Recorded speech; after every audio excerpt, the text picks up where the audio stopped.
Hello, I'm sorry about that. My screen just completely died on me. Hello and welcome to the Howard League's webinar, Exploring People's Experience of Crime and Gambling Harms. I'm Anita Dockley, the Howard League's Research Director, and I will be chairing this event. This Insights 22 Festival event is based on research that comes out of the Howard League's Commission on Crime, Gambling and Gambling-Related Harms. It was established in 2019 under the leadership of Lord Peter Goldsmith and has an expert commissioners that come from fields from criminal justice, health and gambling sectors, as well as representation of people with lived experience. The Commission aims to answer the following questions. What are the links between crime and gambling harms? What impact does the link have on communities and society? And what should be done? This work started at the Howard League after our annual Community Awards, where Cheshire Police and the Beacon Trust won an award for their work screening in police custody suites for gambling harms. So, if you know of initiatives like this, I would encourage you to look at the Howard League's website because this year's Community Awards nominations are now open. Back to today's seminar. Its focus is on lived experience, and we are going to focus on 3 pieces of research that the Commission has sought to try and understand how it feels, what it's like to experience the criminal justice system as a result of gambling-related harms. Firstly, we're going to hear from Lauren Smith from Lincoln University, who will explore lived experience of people who have come to the attention of the criminal justice system as a result of harmful gambling. Then Steve Gerling will share his first-hand experiences. And finally, two of our researchers, Dr. Julie Trebilcock and Dr. Nicola Harding, will talk about their ongoing peer research projects that focus on the experience of women and ethnic minority communities.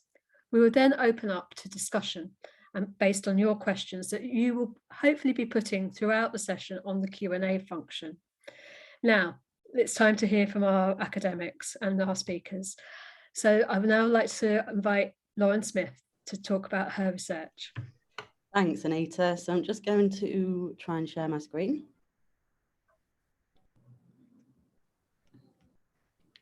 Okay, hopefully you can see that. If anybody can't, please shout. Okay, yeah, so thank you for that introduction. I'm really pleased to be here to talk about the research that I've undertaken on behalf of the Howard League and the Commission on Crime and Gambling-Related Harms into the lived experiences of crime and gambling. So just to give some overview of what I'm going to talk about today, I'm going to very briefly talk about the research context and the methodology, but then the main focus will be on the core findings. I've retained quite a lot of quotes from the findings in these slides to ensure that the voices of the lived experiences are shown today. And then I've got a few slides on what needs to happen. And the what needs to happen is based on, again, what the participants within this research told us. So just to start with the research context, so this was the second research commission from the Commission on Crime and Gambling-Related Harms, and it followed a previous literature review that had been commissioned that found that there was actually, although there is quite a lot of literature about crime and gambling as a whole, there was actually very little knowledge about the lived experiences of crime and gambling, and so this research aimed to address that gap. Just in terms of the methodology and who was involved, so I conducted in-depth interviews with 22 people, and 18 of those were people who'd been directly impacted by crime and gambling. So they were people who had committed an offence or offences as a result of problem gambling. And I also spoke to 4 affected others, so family members of those people as well. So you can see there was a lot of interview data. We recruited people via various platforms, social media and agencies that work to support people as well. The majority of the people that we spoke to were male and were white British, but there was quite a broad age range that we spoke to, and 11, so more than half of the sample, had been to prison for offences that had resulted from gambling, and there was a further person that I spoke to who was awaiting sentencing. In terms of the family members that we spoke to, all 4 were female. And 2 of those people were married to 2 of the other people that had taken part, and 2 were the ex-partners, and their partners hadn't taken part, so quite a broad range of people.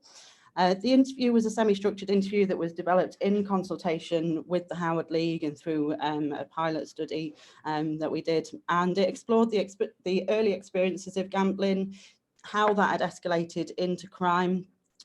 We took quite an in-depth look at the entire criminal justice journey, right through from first contact with the police through to probation, prison if people had experienced prison as well, and the court system.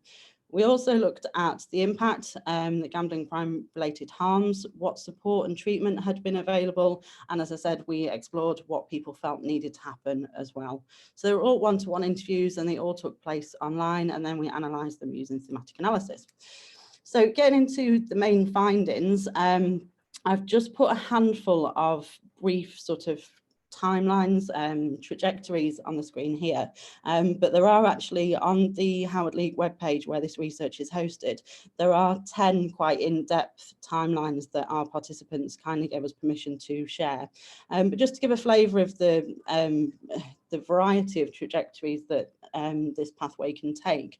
So for example, the person at the top had never gambled before they went to university, and then they transitioned to university, received their student loan, at the same time joined their football team, and they found that as a result of peer influence, they had gone to a betting shop and had placed a bet, and they'd had an early big win, and then they had spent time consequently trying to chase that win, trying to reenact that feeling that they experienced as a result of that. For other people, they had gambled early on. There had been some sort of normalization around gambling behavior through teenage years. The second person on this slide had transitioned into the military. And gambling was a form of escapism. For another person, their sort of main method of gambling was through casinos, and they found it particularly problematic when they were trying to leave the casinos. They would have to walk past the roulette tables. They described it as being like a walk of death. Another person that we spoke to, it had been very much, the gambling had been very much a part of more of a broader criminal lifestyle. So this person was selling drugs to fund further gambling, and then also using gambling to fund drug taking. So it kind of went both ways. And there was lots of impulsivity and other offences that were happening around that time. For the woman that we spoke to, she actually didn't start gambling until later in life, and she was attending the bingo hall as a social event, and she saw somebody on the machines in the bingo hall and thought, I'll just give that a go, and from there on subsequently developed problem gambling as a result of that, and was shoplifting and eventually involved in drug related offences to fund the gambling as well. So despite the fact that there was quite a lot of variety in terms of people's stories that had led them into problem gambling, there were some themes that we found. And so there was some gambling normalisation at a young age, perhaps going on the slot machines with families when they visited the seaside, for example. For some people, transitions into university, into the military, into new job roles were a factor. And for quite a number of people, gambling as a form of escapism or coping with some kind of difficulties in their life was a feature as well. It was often accompanied by some kind of deterioration in mental health, but the cause and effect was unclear in terms of what was causing what, whether the gambling was causing the mental health deterioration or vice versa. But there was this importance for many people of large early wins and then subsequently trying to get that feeling back of having that early win. For the majority of people that I spoke to, there was an escalation of gambling behaviour and the commission of offences over a significant period of time that resulted in significant amounts of debt. And the crimes that were committed in terms of the people that I spoke to tended to be financial crimes that were committed against employers or friends and family as well. So typically the people that we spoke to had access to money through their employment and worked in senior positions as well. We found that the presence of other addictions such as drug and alcohol wasn't the norm. So there was very few people that we spoke to who'd experienced that. And the presence of any kind of childhood trauma or adverse childhood experiences also wasn't prevalent within the people that we spoke to. So in terms of the criminal justice journey, there was quite a lot that came out about the criminal justice journey, and just a real lack of awareness at every stage of the journey. So this is a real whistle-stop tour through this, but in terms of the police, people reported that while the police were empathetic, they just didn't really understand the nature of problem gambling and really know what to do to support people. And as a result, that was sometimes displayed through quite a poor attitude, where people were sort of almost congratulating people for the amount of money that they'd been able to take, which put people in a really kind of difficult position. In terms of bail, people's experiences of being on bail were quite different. For some people, it had provided them with the time and the opportunity to start their recovery from addiction. For other people, there was often these huge delays and they felt like their life was in limbo, and they couldn't really move on. And in fact, even for those people who had started to work towards recovery, they then still felt this element of limbo because they were working towards their recovery, but actually with the thought that they could go to prison sort of hanging over them as well. In terms of legal teams, there was also reported of very little understanding there, and quite often solicitors would advise people to go no comment, which created a kind of uncomfortable dissonance, because the people that we spoke to said at that point they were ready to open up and to talk about what was going on, and they wanted to be open and honest. And so having a solicitor say, don't open up, go no comment, actually was quite uncomfortable for them.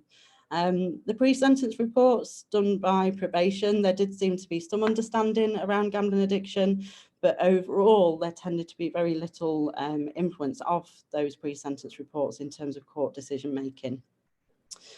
So just moving through the journey, thinking about the judiciary, so magistrates and judges, many people reported a sort of lack of empathy over addiction, around addiction, but where that had been recognised, where people had recognised the challenges around addiction and the impact, the far-reaching impact that could have on somebody and their family, that had tended to result in less punitive outcomes, such as a suspended sentence or a community order. But overall, there tended to be that sort of lack of empathy and understanding, and it wasn't seen as a mitigating factor on the whole. Moving through in terms of prison, there wasn't any systematic screening or monitoring of people who entered prison and had experienced problem gambling and gambling related harms. And actually in some prisons, people reported that gambling behaviours were encouraged by staff. So there'd be a sweepstake, for example, on a weekend, and the officers would go around the wing and help with the organisation of that. And that could be quite difficult for some of the people that we spoke to. Also, in terms of people who are in prison, the people that we spoke to tended to be people who were under the radar in prison. So they weren't people who were causing problems and getting into disagreements and displaying any kind of poor behaviour or anything like that in prison, any kind of misconduct. So they sort of flew relatively under the radar. However, that didn't mean that they didn't want and appreciate any support that could be offered. But it was quite often met with an attitude of, well, we don't have a problem with gambling in this prison, we don't do anything for gambling here. Have you thought about going and joining the drug and alcohol group, for example, which didn't offer that kind of specialised appropriate support. Similarly, in terms of probation, people tended to be categorised as low risk of serious harm, and therefore there was low interaction with their case managers. But people who had yet to experience probation were really seeing it as an opportunity and wanted that support. But once they had started their probation order, they found that probation case managers often had very little knowledge. And actually it was the people that we were speaking to who were advising the probation case managers rather than the other way around. And then another big part of the findings was around the Proceeds of Crime Act hearings. So many of the people that we spoke to had POCA brought against them. It had been used often for quite large sums of money.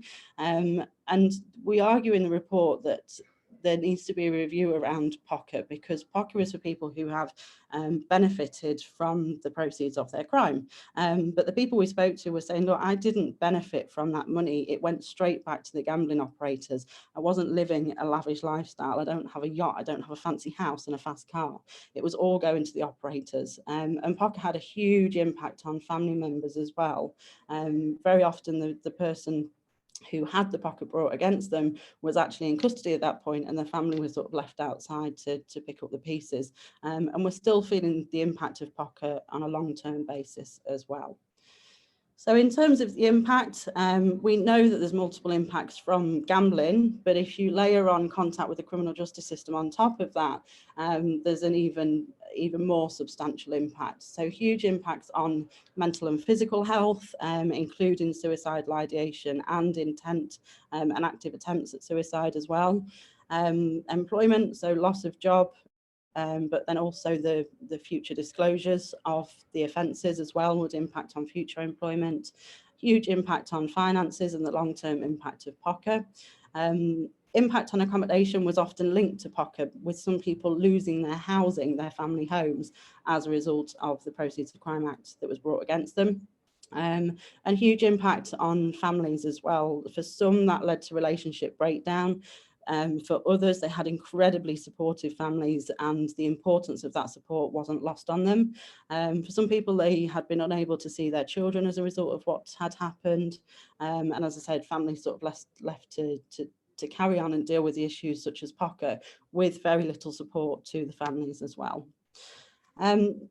There was also lots of reports around sort of a lack of safeguarding by operators, and it's important at this point to say that the Gambling Commission and operators are bringing in new measures all the time, but this wasn't something that was experienced by the people that I spoke to. So many people reported that they could open multiple accounts, sometimes with the same operator, sometimes with different operators, and there was very few checks around that.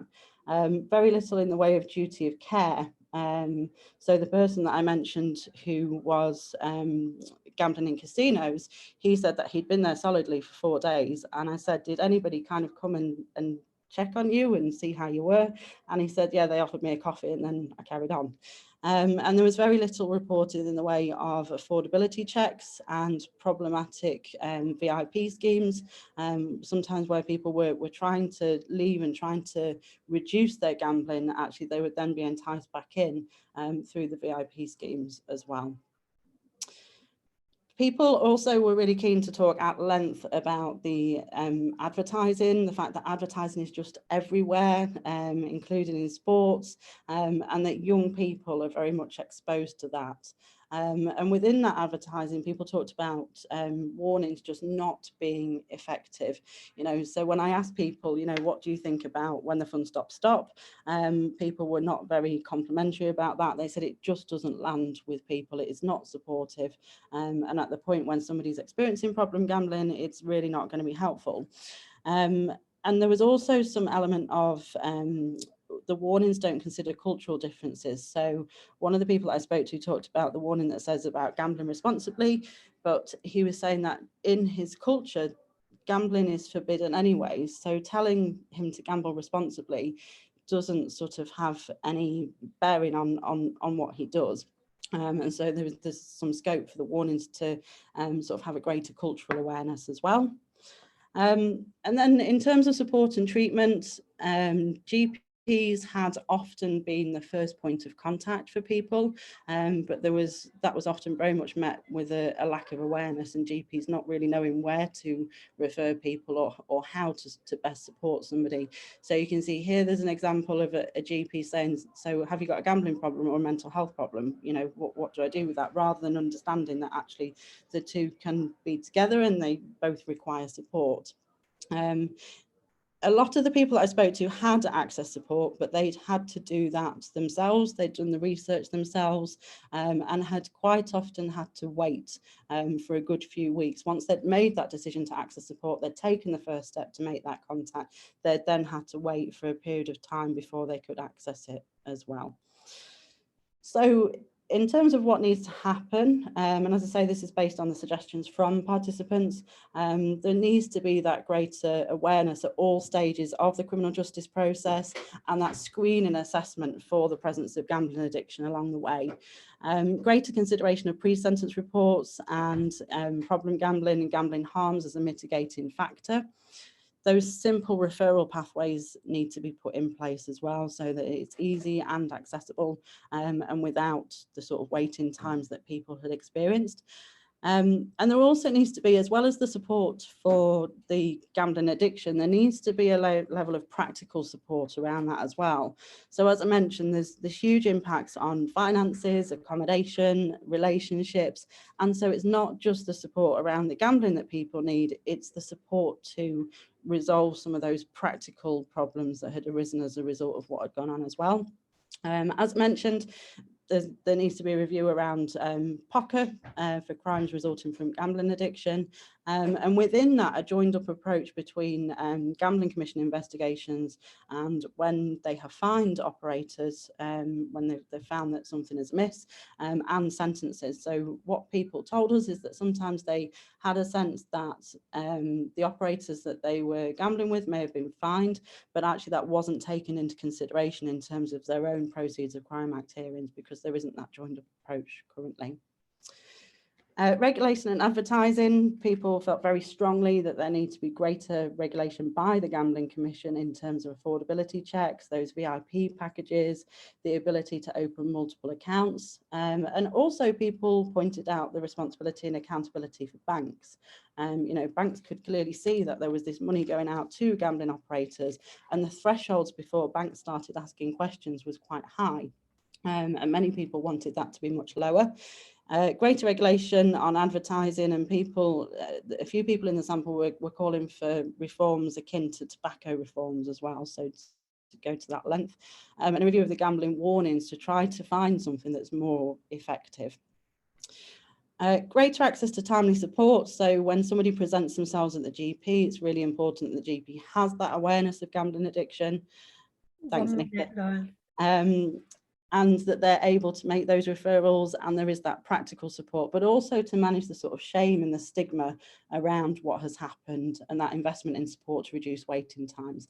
And a really, really key part is that lived experience needs to be central to all of this, so central to the decision making and the support that people are provided with as well. Part of the research talked about language, the importance of language, and the stigma that labelling someone as a problem gambler can have, and you might have noticed the Commission on Crime and Problem Gambling, as it used to be called, is now the Commission on Crime and Gambling Related Harms. So people talked about the stigma and the importance of language as well. Obviously talked about that kind of greater awareness across all layers of society really, so employers, education providers, and just that general community awareness, including amongst faith leaders and ethnic minority communities as well.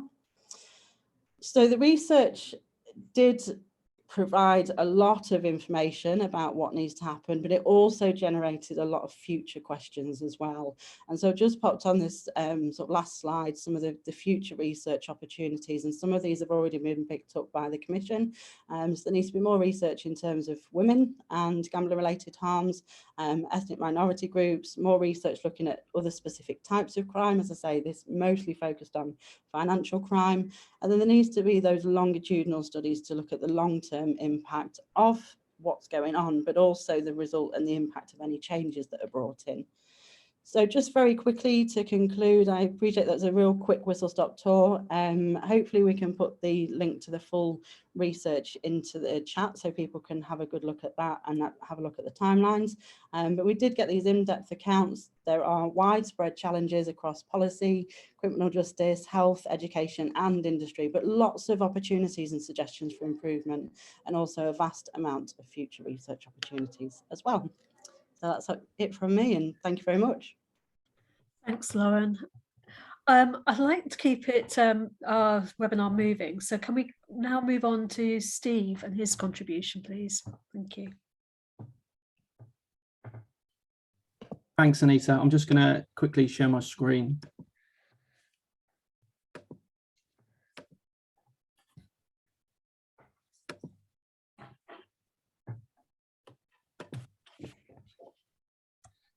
Brilliant. Hopefully you can all see that.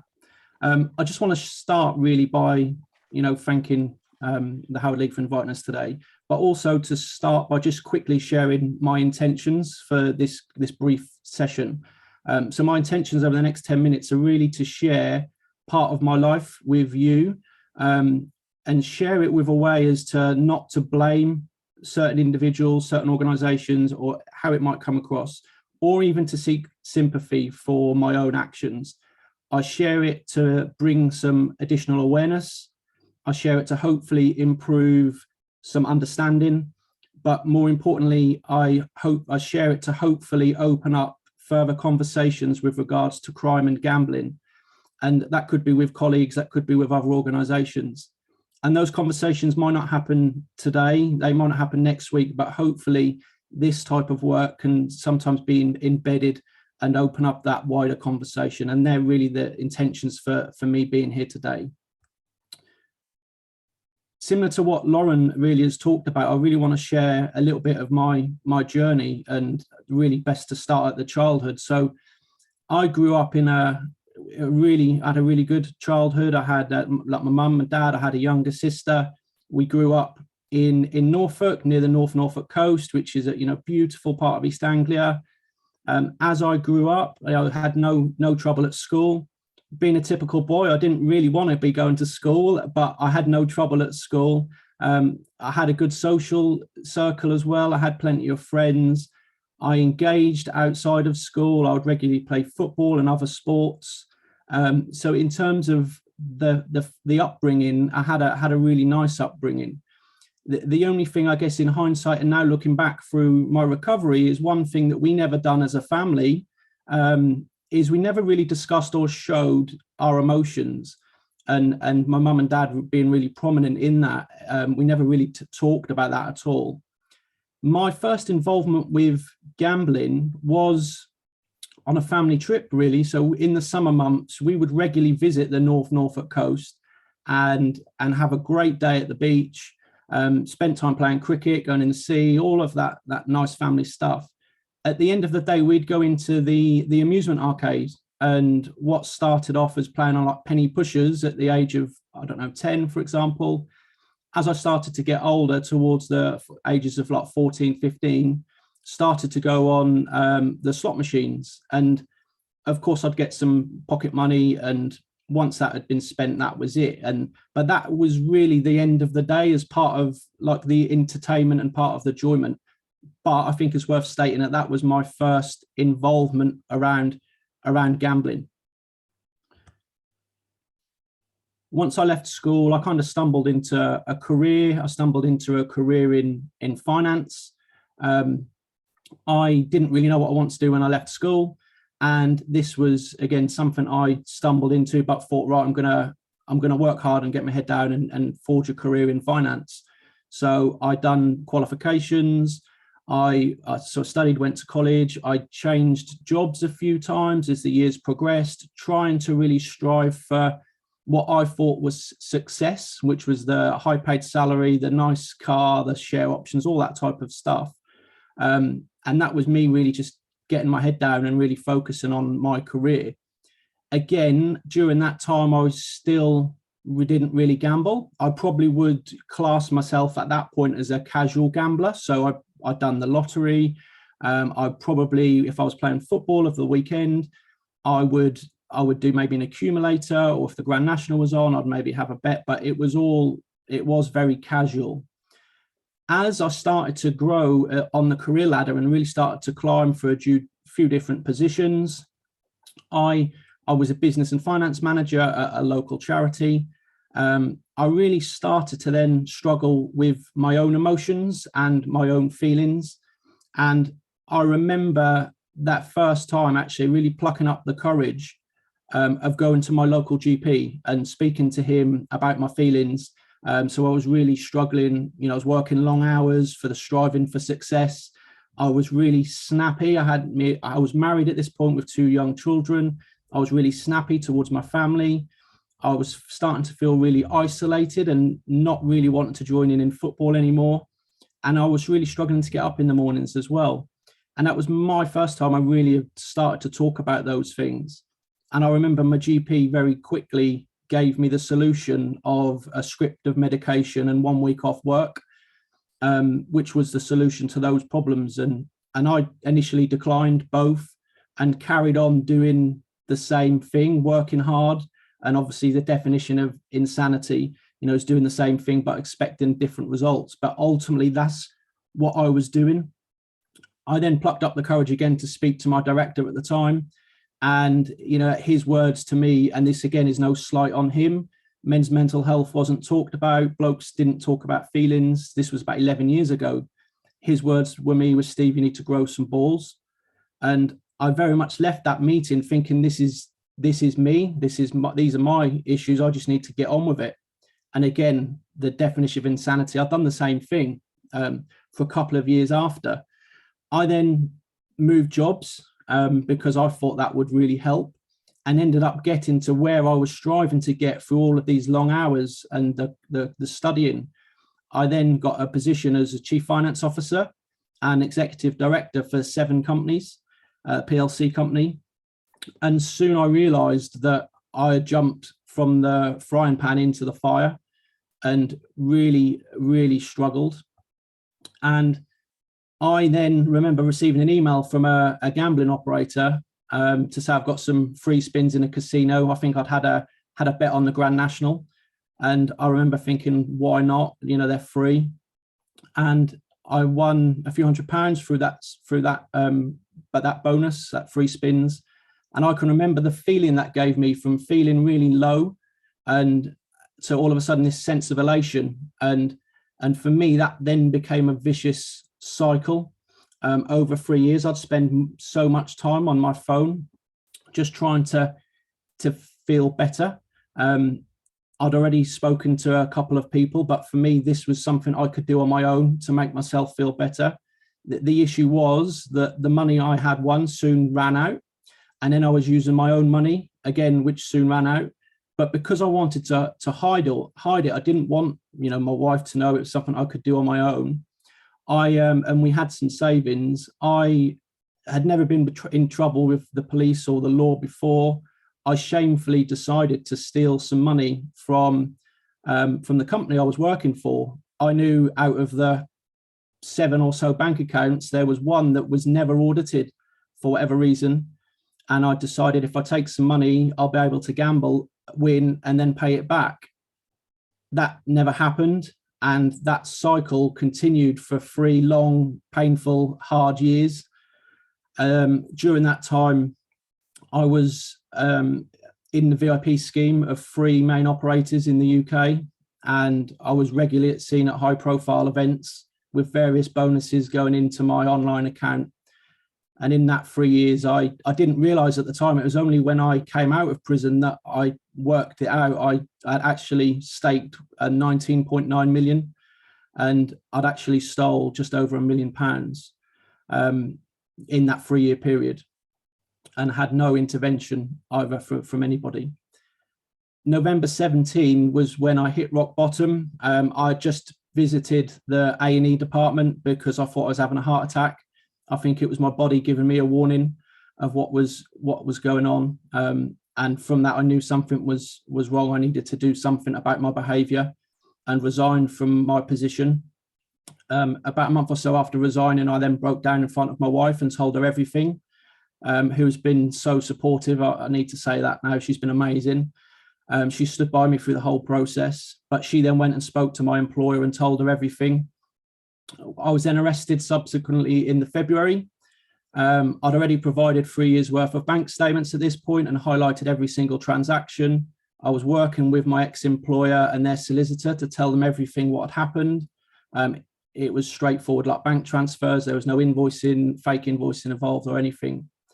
I then used that opportunity to, what Lauren alluded to, was to then work on myself and get treatment to really establish and look at my behaviours and look at this addiction I've developed and where the root cause was. And I'd done that from the January. The time I was waiting whilst I was being under investigation was, as you can see there, was nearly a year. So I was charged in the October and then sentenced to 4 years in the January 19. Again, similar to what Lauren said, the experience was very different. The knowledge and the awareness around gambling was extremely limited, both from going into the custody suite through to going into court. Even some of the things that the judge mentioned weren't particularly done on, it's like subject access request, for example. So I spent 4 years, I got sentenced to 4 years, sorry. Never been to prison or experienced anything like it before. As soon as I went in, so I've been sentenced to 4 years for my crimes related to gambling. As soon as I went in, I'd done the screening test where they'd ask about my health, if I was on medication, any issues with drugs, any issues with alcohol, of which was no. And I then at that point had to say, look, I'm in here for my crimes related to gambling. I've been receiving treatment, but any additional support that you can provide would be really appreciative. It would really help my recovery. Sorry, Steve, we're getting towards the end. No problem. I'll wrap up. But whilst I was in prison, similar to what Lauren had explained, the lack of understanding and awareness around gambling was very limited. There was no support to help me as an individual, but there's also no support to raise awareness amongst other individuals. Gambling was rife in prison. It wouldn't be with currency, it would be with tins of tuna and chocolate bars, and regularly sweepstakes were offered as well. I'll wrap up there. Sorry, I know I've slightly gone over. I just briefly want to touch on, I've recently come out of prison. So I came out of prison New Year's Eve 2020. I'm now on probation. I'm licensed to the end of this year. But the first meeting I had with probation, the conversation was, Steve, we don't know nothing about gambling, so we're going to be looking to you to build on our knowledge through your experience, which for me is nice. But when we're looking at the wider picture, we shouldn't really be in that position. I know people have gone to prison whilst they're still gambling, which obviously is the concern for when they then come out as well. But sorry, I've taken up too long. Thank you so much for having me today. And yeah, over to you, Anita. Thank you. Thank you so much, Steve. And sorry to cut you off. We can come back to some of your points in the Q&A session. I think we should have time for that. So moving on, so we do have time for that, Steve. Let's invite Nicola and Julie to talk about the peer research that they're conducting for the Commission.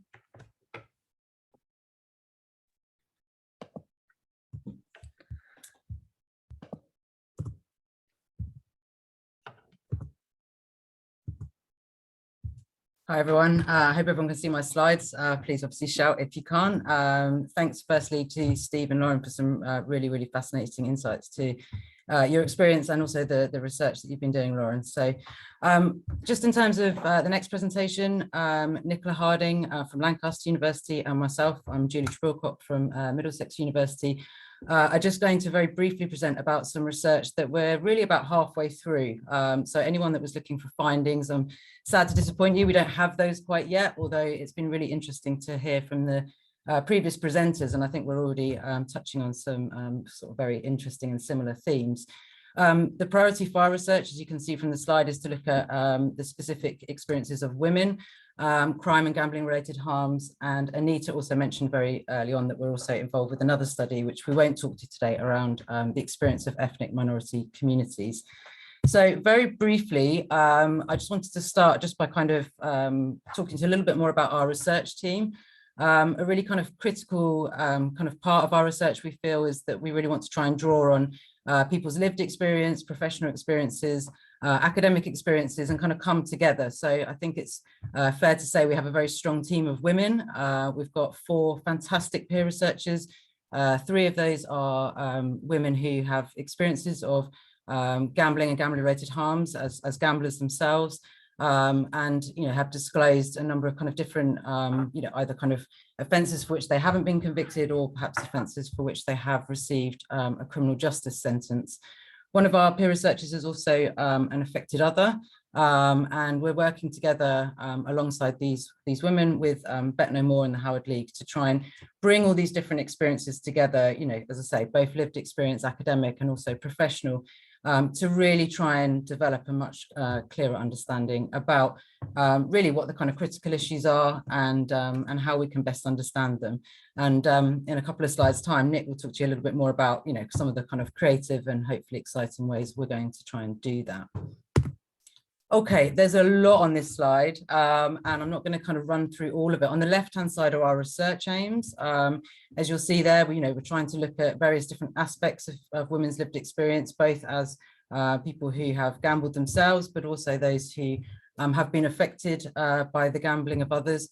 And one of the things we're trying to do is kind of really develop a much clearer understanding and sense about what gambling looks like for women and how gambling might impact on women's lives, and the extent to which they find that to be problematic and the ways in which that can be problematic in terms of their key relationships, in terms of employment, education, their families, their social networks, and of course critically also looking at the relevance of gambling to their experiences of crime. And this might of course be crime that some women may have committed themselves, whether that's been a crime for which they've been convicted of or not, or perhaps it's crimes for which they've been kind of essentially been victim to.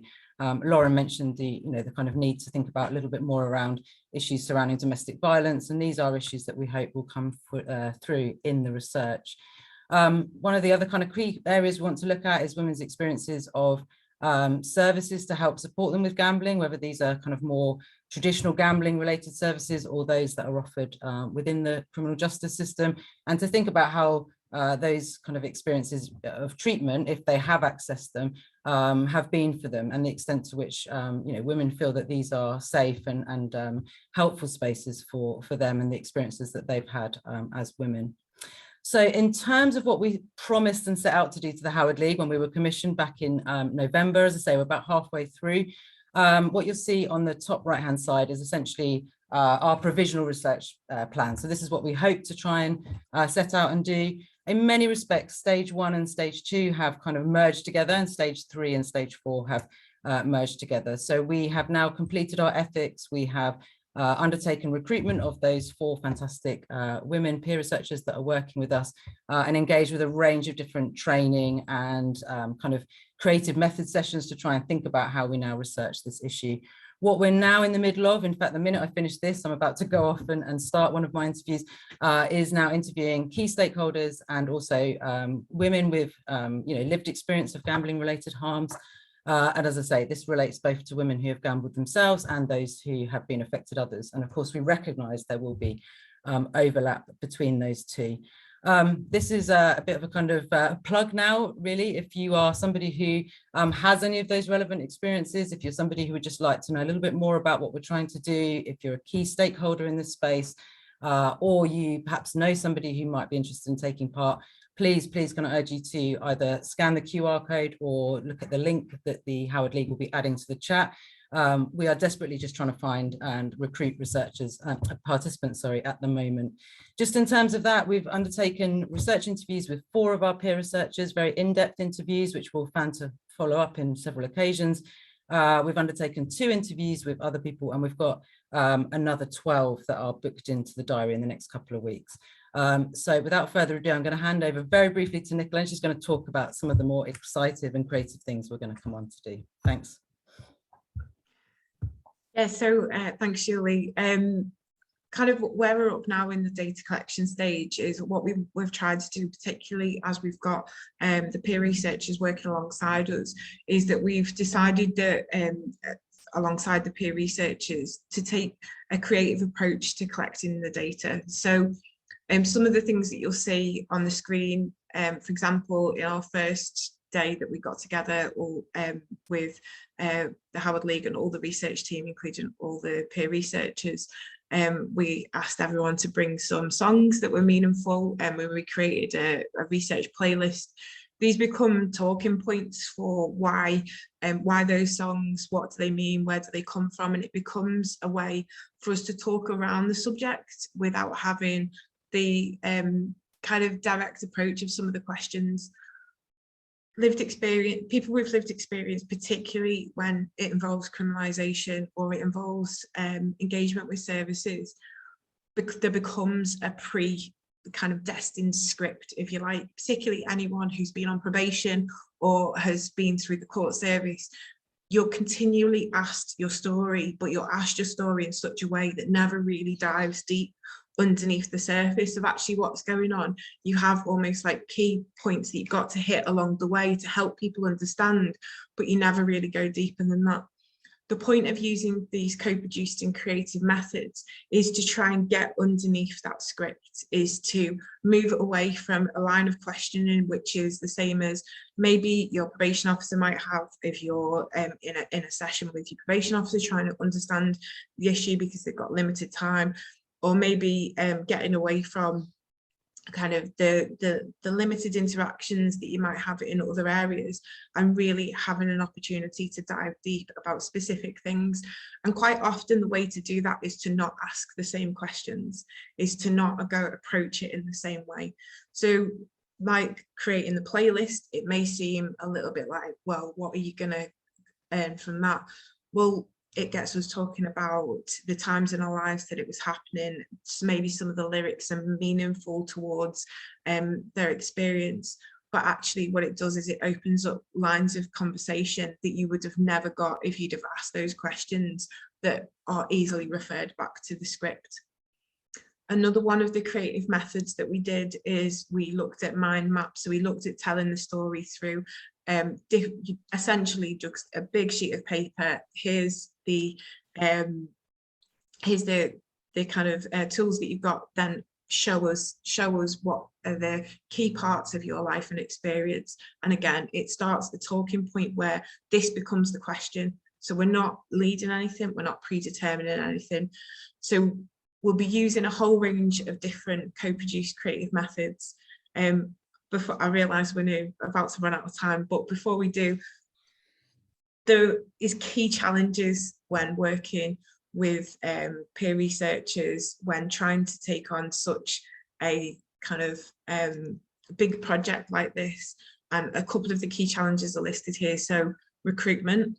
It's really difficult to find people who are at this intersection of crime and gambling related harms, particularly women and particularly those from minority communities.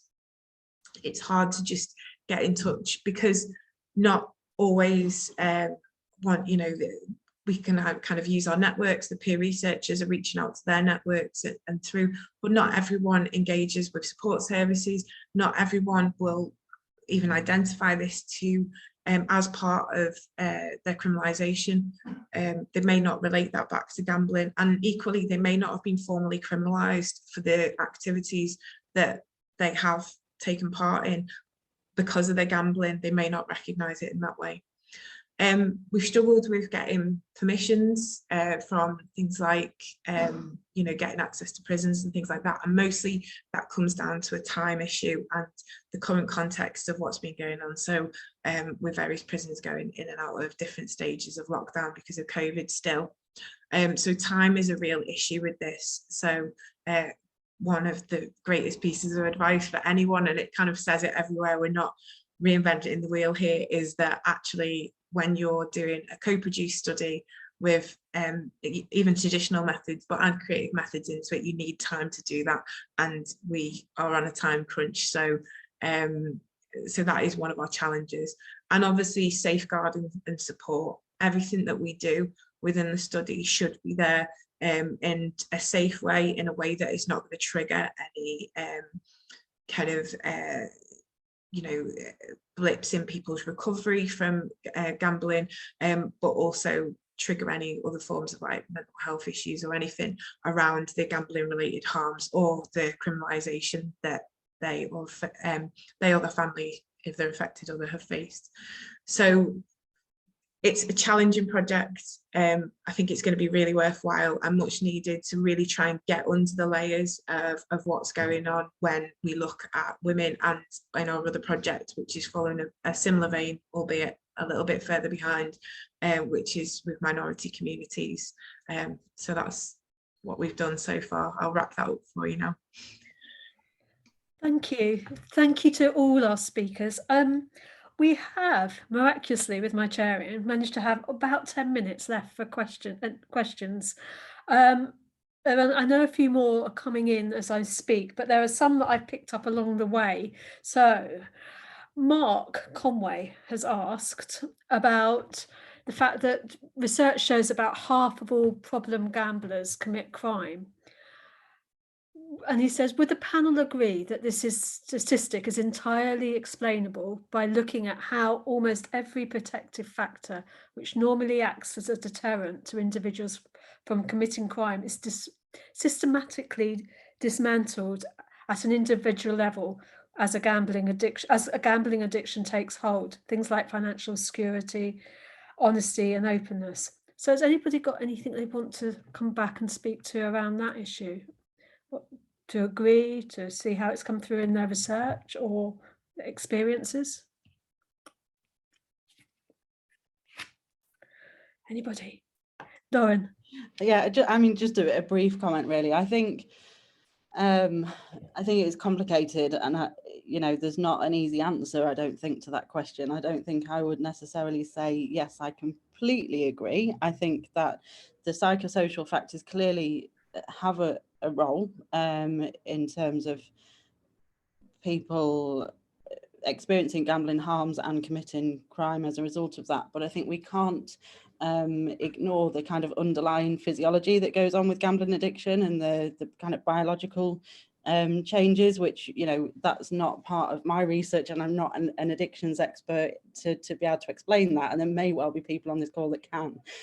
But I think, yeah, psychosocial factors, absolutely, but I think we can't kind of ignore the physiological changes that are happening within the context of this lack of awareness and support as well. Any other comeback from that point? Or I can move on to another theme that's emerged in our chat. Yep.